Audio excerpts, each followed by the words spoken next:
আজকে এসেছি কিছু নতুন অঙ্কের সমাধান নিয়ে। ওগুলোতে আমরা যেটা আজকে করবো সেটা হচ্ছে কিছু অঙ্কের গুরুত্বপূর্ণ সমাধান কি করে সহজে করা যায়। ৯,৯৯৯ 995 বাই 999 ইন্টু 999। এই ধরনের অঙ্কগুলোর ক্ষেত্রে আমরা খুব সহজেই করতে পারি যে কি করবো, সব থেকে সোজা যে এখানে যতগুলো ৯ থাকবে ততগুলো আমরা লিখব ৯,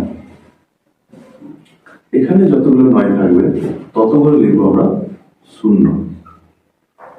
এবার কি করব যে একটা বিয়োগ চিহ্ন দেবো। বিয়োগ চিহ্ন দেওয়ার পর এইখান থেকে এটা বড় থেকে বিয়োগ করে দেবো। কেন এটা থেকে করবো বা এটা থেকে কেন করবো না, তার কারণ হচ্ছে কারণ এটাই আমাদের সমস্যায় গুণ হয়ে থাকে। সেক্ষেত্রে এটা থেকে বিয়োগ করে নেওয়াটা সব থেকে যুক্তিসঙ্গত।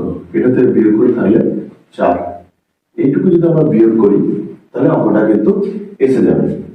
কিন্তু সব থেকে বড় সমস্যা হয় যে এই 0টা কারণ নেব আর এই 9টাই বা কথা দিয়ে নেবো, কিভাবে আসছে সেটা যদি আমরা ক্লিয়ার দেখে দিই তাহলে পরীক্ষার হলে গিয়ে ধরতে অসুবিধা হবে না যে 9 আগে আসবে, কোন 9টার 0 আসবে বা কোন 9টার ক্ষেত্রে 9 বসবে।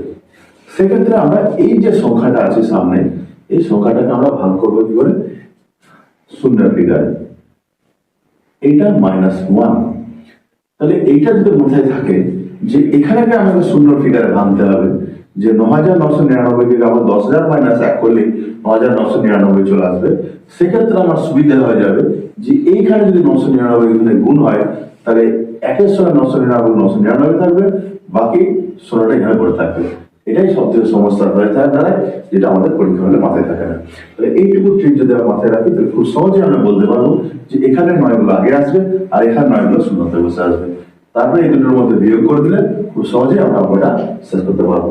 তাহলে এটা বিয়োগ করে যদি বলি তাহলে কত হয়, 6, 4 × 10 6 10, আর তাহলে 1 1 যদি থাকে 9, 1 যদি থাকে 9, 1 যদি থাকে 9, তাহলে 1 থাকলে 8, 9 9। আমার অঙ্ক সমাধান কমপ্লিট।